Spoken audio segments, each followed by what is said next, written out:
Hi friends, welcome to Code with Swiggy YouTube channel. If you are new to our channel and if you are not aware of what we discussed till date, so try to have a look on description. We used to add all the links in the description so that you can use and you can have a look on the topics whatever we have discussed till date. Okay. So today we're going to see about how to do debugging. Okay. How normally we will do debug. So what is the use of debug? All those things we will discuss. So what is the use of debug? Debug is the option which will help you to understand your code or understand the program in an easy way. So say for example you have a 10 lines of code, okay, and in the line number 5 you have some doubt about how the calculation is happening.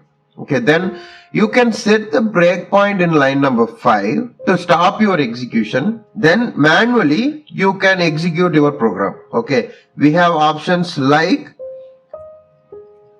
step over, step in, and resume, and step return.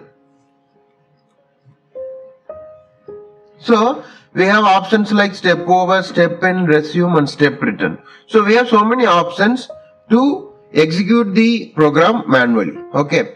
So all those things we will see in Eclipse, how to do debugging, how we can easily understand the program flow when we use the debug. So with that said, I will move to Eclipse now and I will walk you through with the debugging. How to debug the program. Debug the program means, let's consider this example. Now I want to know how the calculation is happening inside this calc method. Let's consider I'm not sure what going on here, how the value is getting populated into the C, all those things I want to know or I want to see.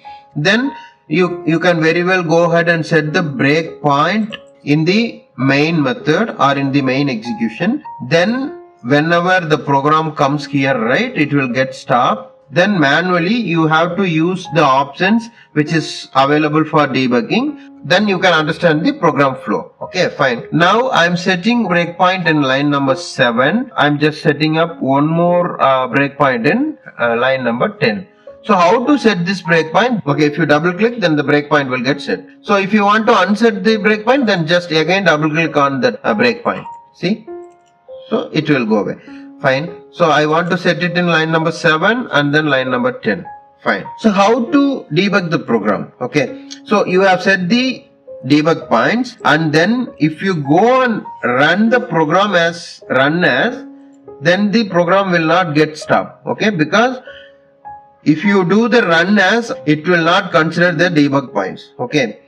And when it will consider, whenever you go and do the debug as Java application, then see it will ask you for to switch over the perspective. What it means, so it's moving to some other perspective to show you the program flow. So that's what we have discussed in the previous video. Okay, so now I think you got some idea about this. Click on switch, that's all. Now see, it will show you what is the thread and it will show you where we have breakpoints, what are all the variables you are having. So now I am in line number 7. It's highlighted in a green and on the top right you could see some different options. Okay, before we get into this program execution, I will show you the options which is available in this Eclipse to debug our program. Okay, so this one, resume. Okay, this one will be called as resume. Then this is called as step into. Okay, this is called as step over. Mostly we will use these options and we have one more option, this one here, it's hidden, that is called step return. I will show you that one when we run the program. Okay, with these options you can do the debugging. Okay, so for example if you want to get into any method, then you can use step into, and if you want to pass over from line number 7 to line number 8, then you can use step over. Okay, and if you want to get into this calc method, consider now the control is in line number 10, then if you want to see what's going on in the calc method, then at this time you have to use step into.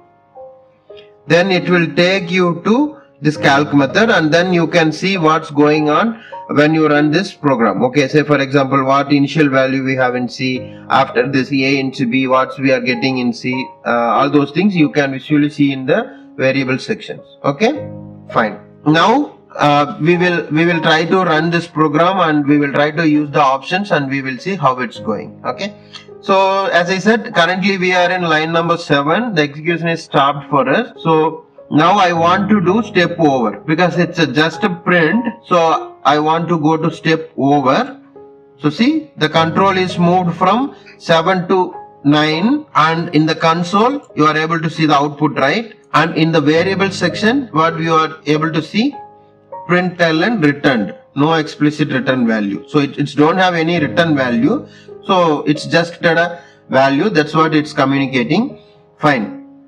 So now we are in line number 9, but I'm not interested to see what this object is doing and other stuff that we will see in later.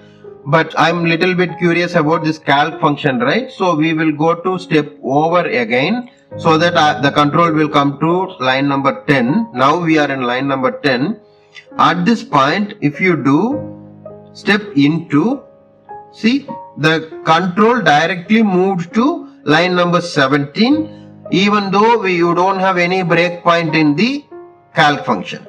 Okay, so what is it? Just get into this method. I want to see how the values are calculated. Okay, now I think you can see in the variables, right? A is line number 17 is doing, it's just multiplying A and B and then saving the value into C. Okay, now I am going to do step over. See, it's multiplied A and B and it stored the value in C. Okay, so if you go to expression, and if you want to add any expression like A plus B, see, whatever value you have provided, right, 10, 5, the real program is having A into B, but I want to see what is the answer we are getting for A plus B. So the same value you can use for different expressions.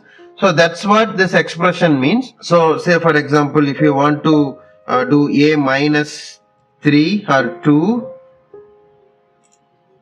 see, you got the value. The same way, A into B plus 134. So you got the value, right? 134 plus 50, 184. So with that value, whatever you have passed, you can add your own expressions to evaluate the value. So from this place, you can easily understand expression will allow you to modify the value for different conditions. Okay, so that you can test your input with the different values here, and you can understand the logic easily. Now if you click on step over, it will go to the line number 19. But I want to return back to the place where I started. That will be done through the step return. So I'm just clicking on step return. See, now instead of going to 19, it's directly calculated the function and it's coming to line number 11.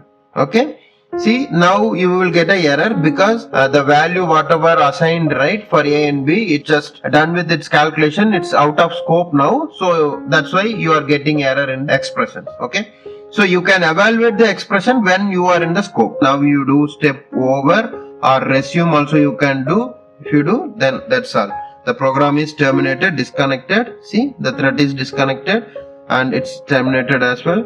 So the program successfully gave the output for you. So this is how usually we will do the debugging to understand the program. Going forward, we will try to see some more problems with debugging options also. So I think that's all I want to cover in this video. I think now you have some idea about what is meant by debugging, what really the debug is doing, or how debug will help the developer to understand the program. So I think got some idea about that. And if still you guys having any doubt about this, please feel free to put your comments in the comment box. Then we will try to check and we will revert back to you as soon as possible. Yeah, thanks for watching. Keep supporting us.